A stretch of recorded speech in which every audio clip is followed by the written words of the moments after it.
this is a BookWidgets website. So I'm going to show you how you can create these interactive exercises with BookWidgets. It's a really intuitive platform to create interactive exercises. So this is just the BookWidgets website, bookwidgets.com, and then you can start an account, you can sign in and go to your account. BookWidgets is actually a library full of digital templates in which you can create your lessons. So that is pretty easy. I'm going to show you how you can create those lessons right away. So if you go to the dashboard, so you can create a widget right away. And if you do this, you come in the BookWidgets library.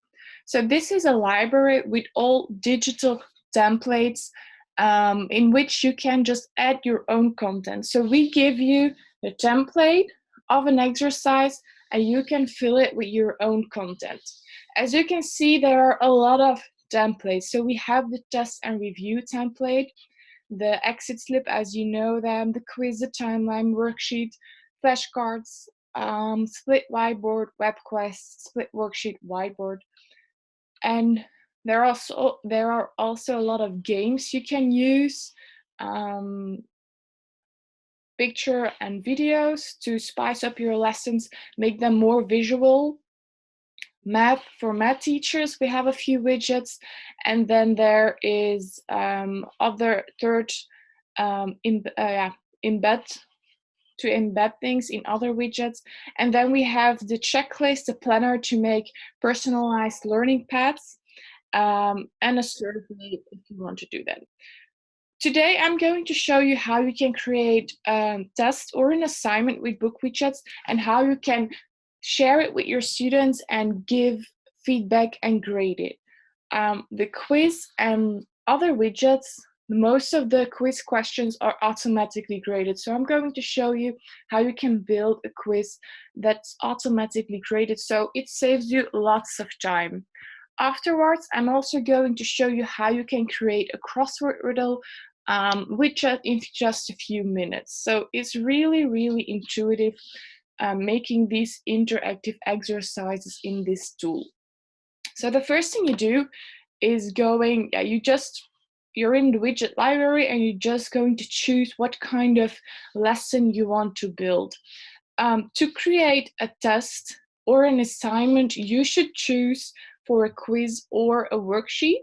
Those are basically the same, only the questions in a quiz you have to go through the questions one by one. And in the worksheet, the questions are all beneath each other like a paper worksheet. Today I'm going to choose a quiz, like this. So I just click on the quiz and then I come in a template. So it will just guide you through all the steps you need to take. So you can see it has no name. So the first thing I'm going to do is name my quiz or my assignment I'm going to share with my students. So let's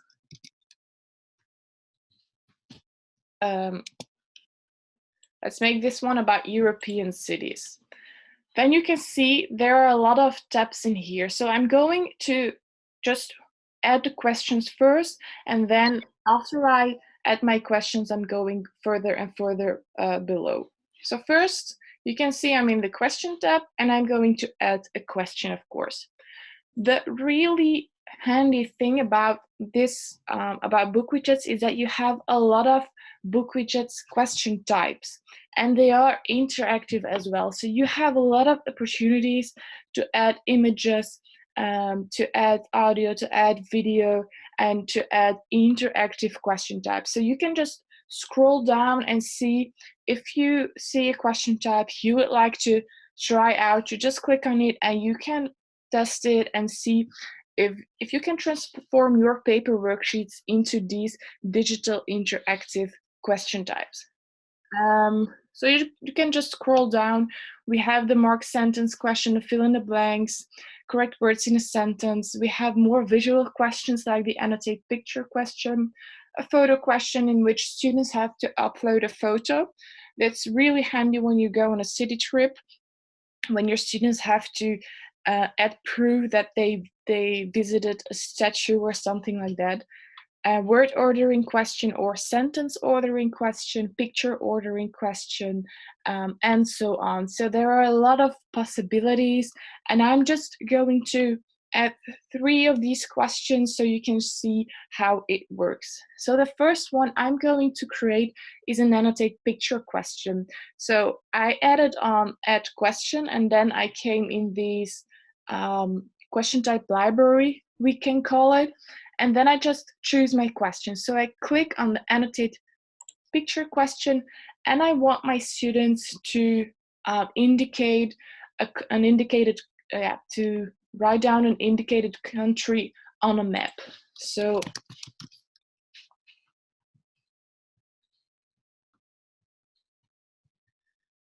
city. Oh.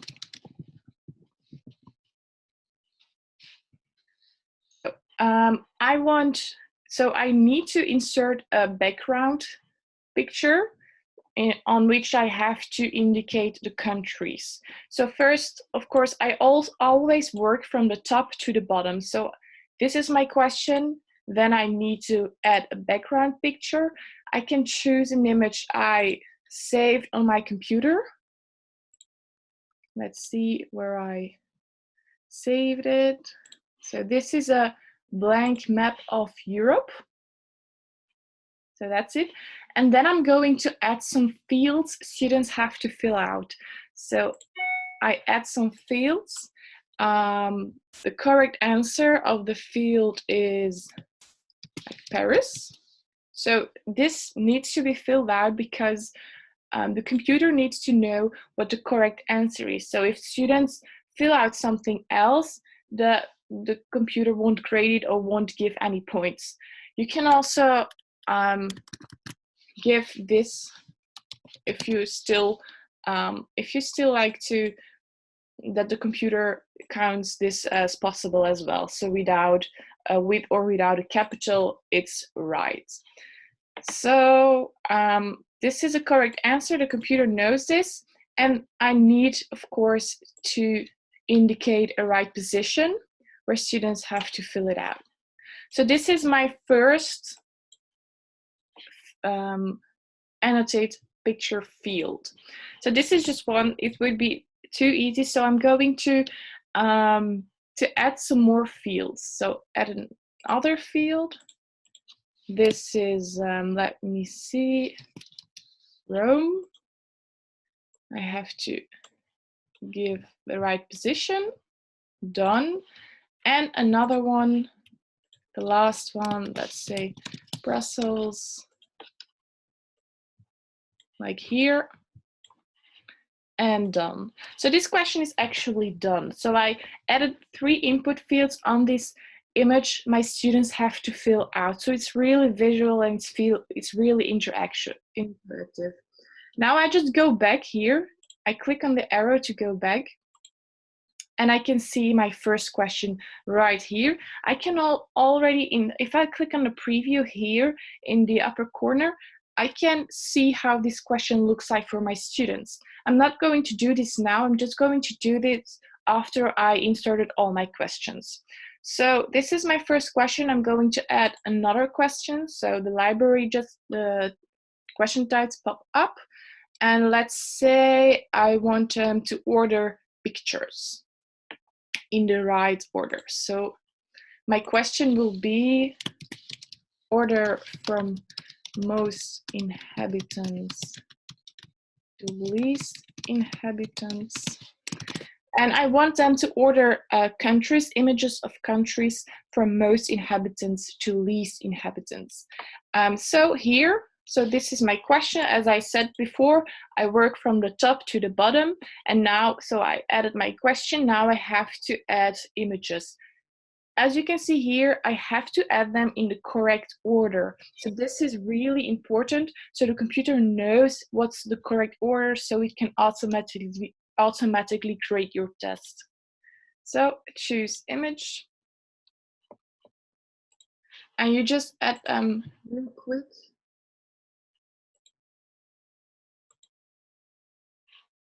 The second one. I already ordered them correctly. So in here, I'm putting the images in the correct order, but of course, the computer will randomize the images for my students. So it's just so the computer knows. If I scroll down, I can see other options, and this is what every extra question has. So I can add an explanation for the question if my students want to see the answers. I can add a hint. I can add audio, just I can just click here and I can start adding audio. So I can record instantly if I want to. So you can just click on record and record your question or something else instantly. I'm not going to do this right now, but just so you know. Here are also scoring options. So every question has a scoring option, a scoring weight, and you can change that because default it's always like 1, but you can change it if you want. So here I can choose something for, so score points for each element in the correct position, and then I want them to score 2 points if the elements are in the correct position. So so that's my second question.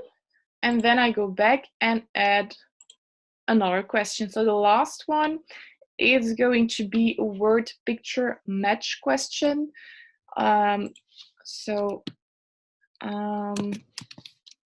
What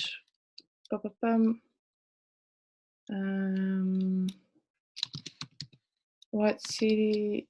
Now let me see.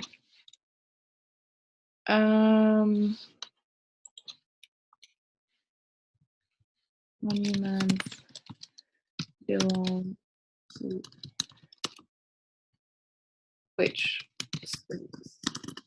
So here they have to match words with images. So they have to connect a word with a monument. So in here, I'm going to add the pairs. So I want them to add Paris, and I want them to match it with an image. So as you've seen, you can choose an image you've saved on your computer, but you can also find an image online right away. So if I just look for Paris, then I can find an image online that I can use instantly. I can just click on it and it will insert the image. So it's really handy. So this is just one pair they have to match. This would be too easy, of course, so I'm going to add a few more pairs. Let's say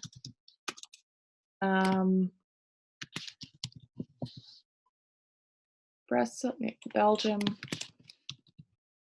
with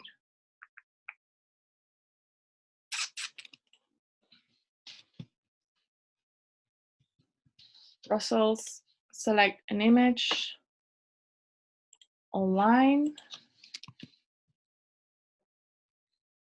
So this is, I think everybody knows this one.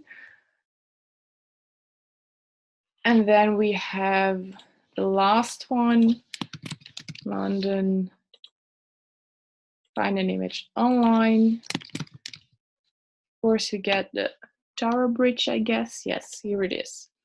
So this is how fast you can make these questions. So I think I've been talking about like 10 minutes when I started creating this this quiz, this test, and I already have 3 questions. So I'm going to leave it at this, but of course I want to see first how this test looks like for my students, and you can see immediately if you click on the preview how interactive this one is.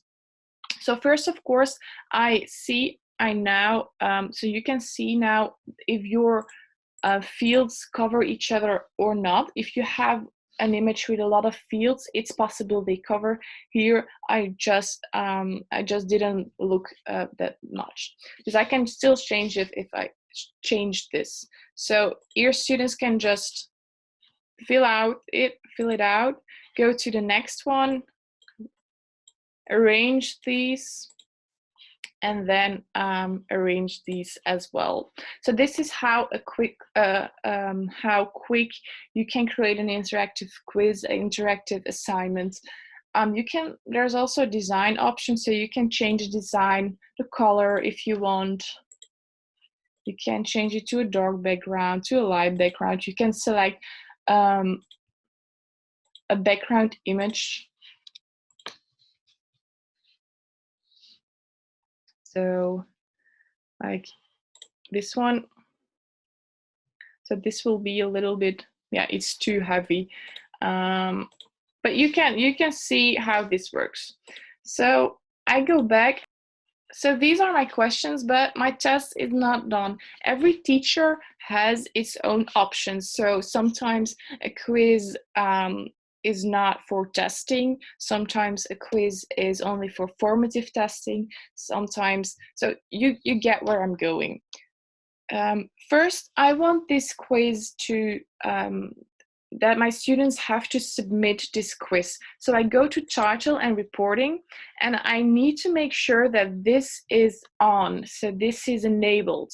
So submitting of answers must be enabled in order to get my students submit their tests. This is always on. If you don't want your students to be able to submit it, if it's just a formative assignments and they can immediately see their answers and see their grades, that's also fine. Then you don't have to enable this. But now I want to enable this. Then we go to general, because there are a lot of other options. So we have correction options here, and you can enable them to show the correct answers when the quiz is done. I don't want this in this case. As a teacher, I'd like to give feedback first, and only afterwards students will see their score.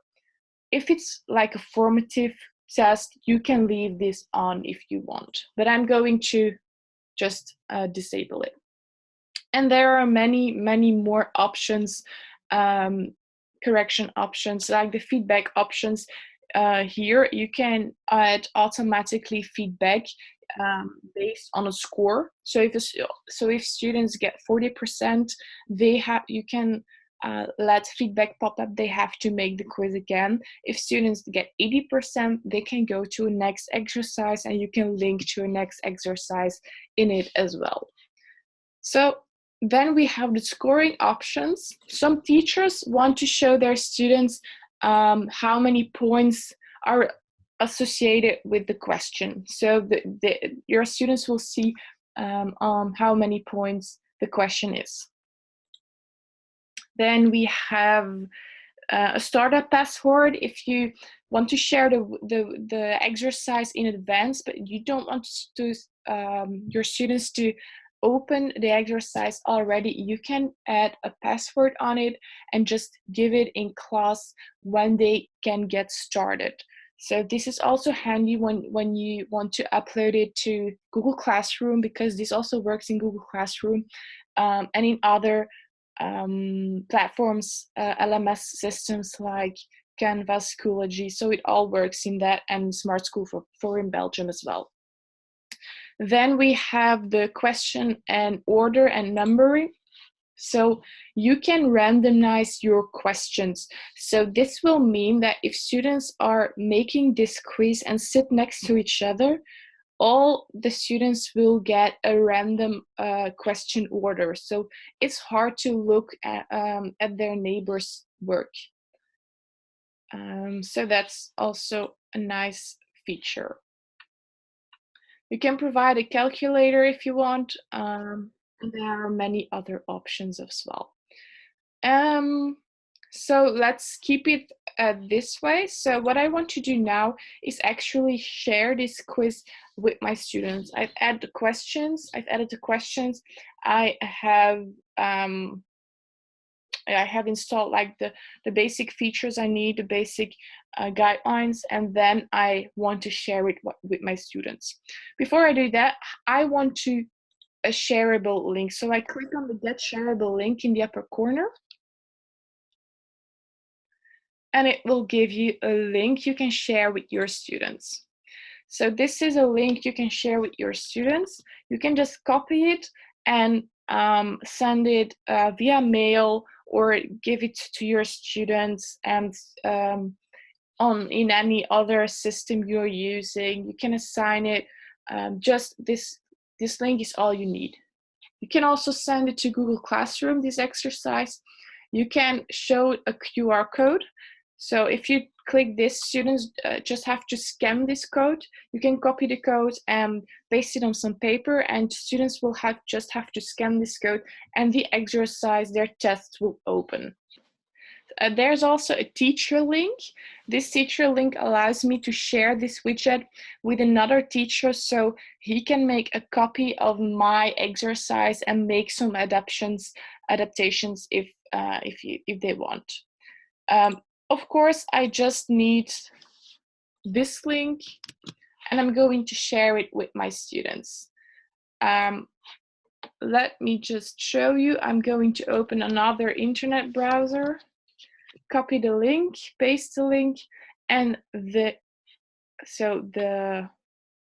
quiz will open. So you can see here the score that's associated with the question. And let's start it. So I'm now the student and I'm filling out this test. Let's make a mistake in here. So you can see later on how the computer reacts to that. This my student knows perfectly. And then we'll make another mistake like here. So another advantage of these types of quizzes is, first, you can make them really interactive and really visual. And if images are too small, students can click on them and they can zoom in and out on images. So that's really handy if you want them to make these quizzes on a smartphone, which also works, but that means that the images will get tinier and tinier, so they can still zoom in on them. Another advantage is that students make your quizzes, make your tests way much faster, so you can spend other time just teaching, and so it will take less of your time when students are making a test. So all done. Now they have to submit, so they just click on submit. I want them to insert their student name, so let's say I'm Lucy, so I'm a student. Right. And let's say this is my email. Okay, and then I can send it. Of course, there's also an option that you can change this dialog, so they can still add another teacher's email address. So the exercise will also be sent to another teacher. So send, and the work's on its way. When I'm going back, so let's close this one, to my platform in BookWidgets. So I created a widget, but there are also other possibilities. So if I go to the home dashboard, I can see here to create a widget, but I also have here the student work tab. I can see this here, and I can go to grades and recording and reporting as well, and go to student work. This is where all the work of my student comes in. So I can see the name of my widget I just created. So I can click on it, and I can see what my students sent me. It will give you some interesting statistics. So you can see Lucy filled it out and submitted her work. You can immediately see a score, and you can immediately see an average score as well. So this average score is normally based on all your students submitting. So this is just one student, but if you have 20 students and the computer has calculated average score, you really know that, for example, if this question, all your students, the average score is 33%, you know that they didn't understand that question, and you'll have to explain it again later on in your lessons. So this gives you some really handy insights. Then you can go, so here, a list of all your students will appear that submitted their work, the date they submitted work, and the time. So if they're doing homework, you can see if they delivered it in time. Of course, the score and the score on each question. Of course, I can just rely on the computer, but sometimes if you have open questions, the computer won't be able to create an open question. So you'd still have to give some feedback and give some grades on that one. And that's always possible. So how you can do this, you can just grade your student's work by clicking on your student's name. So I'm clicking on Lucy's work, and I can see what she filled out and what she did wrong. So here, okay, this is actually, yeah, correct, but it's not correct because it's a spelling mistake. But as a teacher, I could grant her some mercy, and I could say, okay, you just still get a 3. So I can just change those grades if I want to. I can overrule the computer. Then I can enter a comment beneath each question, so mind your spelling. So she can have, so yeah, she really has the feedback like here. This is great and this isn't. So I can still enter some feedback here. Great. And I can, if I scroll up, I can enter a summarizing comment here. I'm not going to do that, it's just a small test, but you can enter a summarizing comment here. So it's really handy to give feedback and so the student will know what he did wrong or not. So you can see the score changed from 11 to 12, and now I'm just ready to send this back to my student. I can click here and I can return the work like here. Or, of course, if I have a lot of students here, I don't have to return the work one by one, but I can click here and I can just click on return works, and I'll be able to check the boxes of the students I want to return the work or not. I can add a subject, so this is the subject my students will get. You'll see that my students entered an email, so the work will be returned to this email address. If you work with students in lower classes, or if your students have work in Google Classroom or another learning management system, and BookWidgets is integrated in the learning management system, students will not have to give their email address. So they will just have to log in that system and everything gets done automatically. So the work will be returned into the system's mailing system and not to the email address from the student. But if you're using BookWidgets separately, your students will have to need an email or a parent's email as well. So here I can, so this is a subject, so feedback test, and then I can add a message. So there's a default message, but you can change that. And here you have the option to include correction and grades. So if you can disable this if you just want to,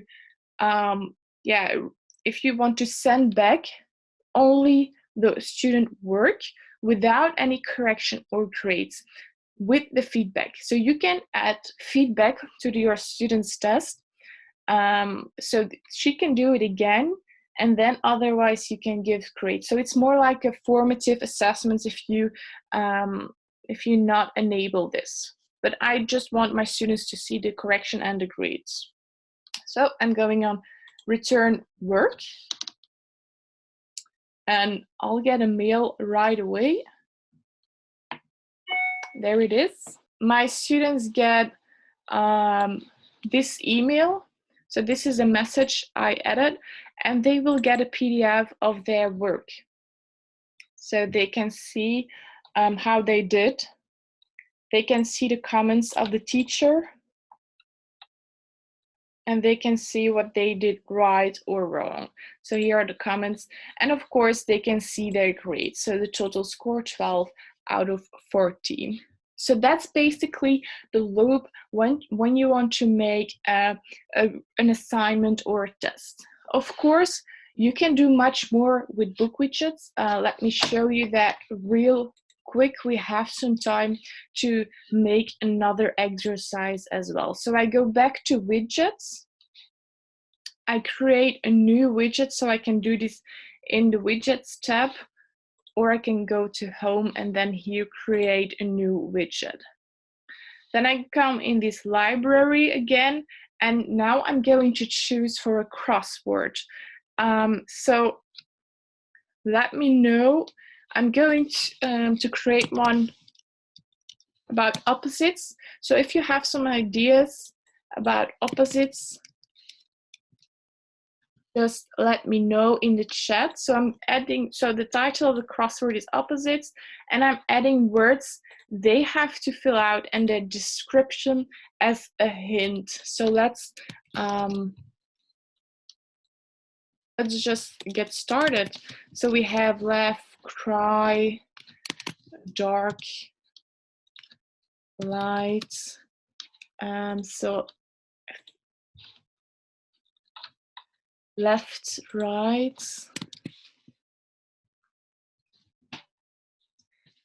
right. Okay, black and white. Keep it going. You can still give me some interesting, boring, difficult,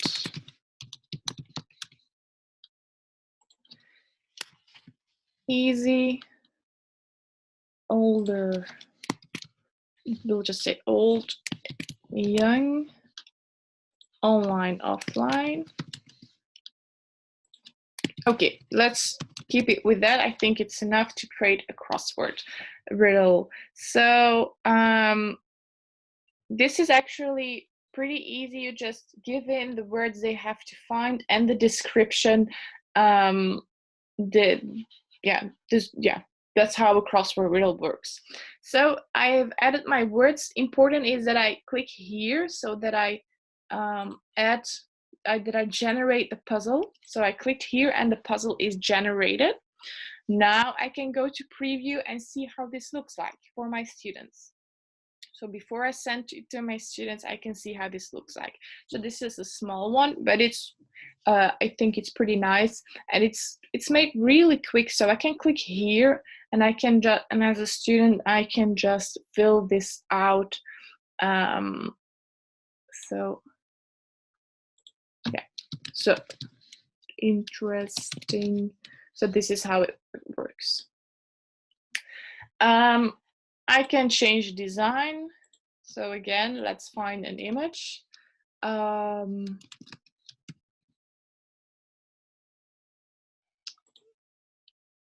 I knew this was in there, so I just chose it. And then I can change the color if I want, like I think this one is better. So now you have a nice crossword riddle that looks like really, really professional actually. So another option is that you can see here the print version. So if this is empty, I can click on print, and the computer will print it as the preview says. So I filled it out right here, but you can just copy it and make some changes so it falls in really nice. But let's go back. Cancel here.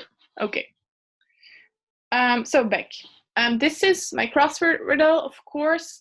There's another option, correction. So you can color the correct words or letters green or red when done. So this is an automatically graded crossword riddle. You can also opt not to automatically grade it, but I just want to automatically graded, and I want my students to be able to submit it again to the teacher. Today I'm just going to leave this off so you can see how it goes.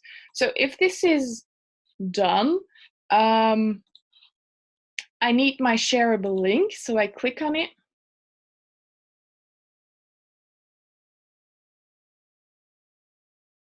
Like this. I get the widget link, I copy, and then I share it with my students. So I can, as a student, I can start filling it out. Interesting. Offline, online, light, dark, young, old, easy, difficult, white, black, right. And then cry and laugh, but that's like, let's make this a typing mistake. So if it's done, the crossword immediately colors green or red if there's a mistake. So this is also really handy for your students to see if they are right or wrong and what's right or what's wrong. So they can also send this to you as a teacher, and you can still grade it and give feedback as well. So almost every widget is enabled to submit it to the teacher, so you can grade it and so you can give feedback. So that's actually what I wanted to show you, so you can see how you can create interactive exercises and automatically graded tests with BookWidgets. You've seen the loop on creating one, sending one to your students, and giving feedback. BookWidgets works on every device, and you can also, when you created a widget, you get a link, but you also get a shortcode. And if you let your students go to this link, www.bookwidgets.com/play, they can enter that shortcode here. So it's much easier than just type over a link, or they can just enter the shortcode in here. So the opposites, let's go here.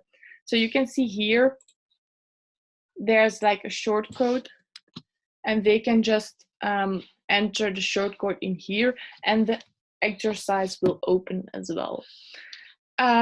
So another way to get inspired is the BookWidgets blog. So you can just search for every widget in here. So the hangman game, for example, we just recently wrote about that one, how you can use it in your classroom. We have some examples. We have some lesson ideas in here as well. We're at the end. So thank you for listening, and I really hope this was useful to you guys.